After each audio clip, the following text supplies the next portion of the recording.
Now we are going to see that how the seed germination take place. So first of all, we should know that what is seed germination. Seed germination is actually a period when a dormant embryo just grows and give rise to a new plant. So it is a process when the dormant embryo inside, which is inside the seed, we have already discussed this one, it grows into an active plant. So how? Seed absorb water, it swells up, as a result its seed coat soften and it just burst out. So this is how the seed germination occur, and we know that plumule is going to form a shoot and radicle is going to form a root. So I think you got it, that they absorb water, they swell, this coat becomes soften and this they just burst open, and this give rise to a shoot and this give rise to a root. So this is how the germination occur.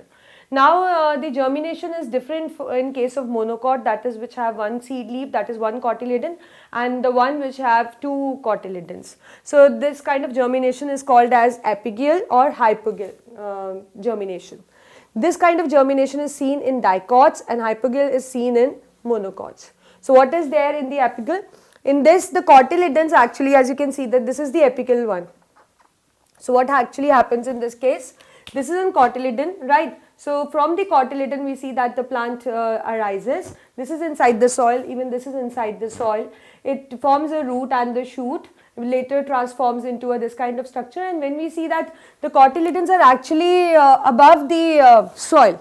So that means once first the cotyledon in the soil, they give rise to a small plant, the plumule and radicle, they form root and shoot, and finally in this the cotyledons form the leaves. And the plumule forms the leaves. So what happens in this case? Cotyledons, they are pushed above the ground, they become green firstly. Cotyledons, they are green, they start photosynthesizing, and when they start photosynthesizing and after that they just finally fall off. That means they finally, the photosynthesis stop in them, and then the plumule forms the true leaves of the plant. So this is seen in the dicot and it is called as apigeal germination.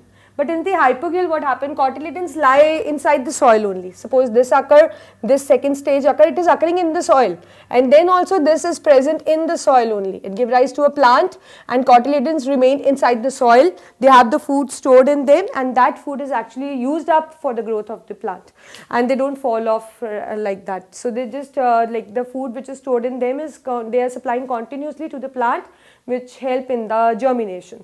It is seen in the monocot plant. So this is two kind of germination. So if you get a question like this, you are going to write in this that cotyledons, they are pushed up, they become green and they start photosynthesizing, and finally they fall off. And plumule forms the true leaves and radicle form the true roots. But in the hypogeal, it is seen in monocot. The cotyledons are going to remain under the ground in the soil, and the food present in them is being used for the growth of the plant. So this is what, and you need to draw the diagrams as well. I have drawn both the diagrams from the same figure, but what you do, you just make these stages for the dicot differently and for the monocot differently for the better understanding of the examiner. So this is all about the seed, the structure, the germination and the type of germination which we observe in monocot and the dicot.